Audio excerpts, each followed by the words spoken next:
बिलावल भुट्टो का बलूचिस्तान के अवाम से सुतैलों जैसे सलूक का शिकवा तनहा ना छोड़ने का भी यकीन दिला दिया।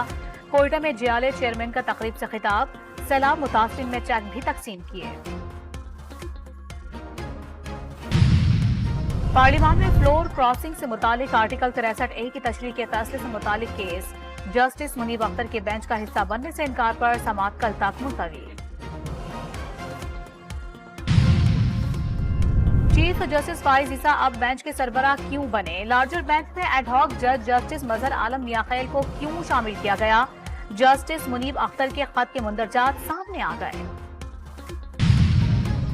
बानी पीटीआई ने आर्टिकल 63A के केस की समाअत करने वाले बेंच पर एतराज उठा दिया। 2 जजेस के फैसले को 3 रुकनी कमेटी का फैसला करार नहीं दिया जा सकता। दरखास्त में मौक़िफ़।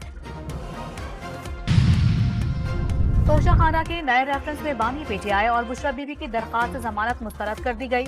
बानी पीटीआई और बुशरा बीबी पर 2 अक्टूबर को फर्द जुर्म आयद की जाएगी।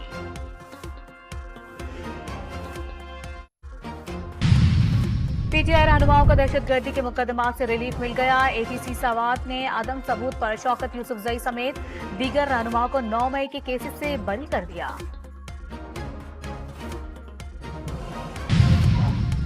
कराची के इलाके गुलिस्तान जौहर में गाड़ी में दम घुटने से मुतासिर होने वाला दूसरा बच्चा भी चल बसा। 2 रोज कबल एक भाई जाँ भाग हो गया था।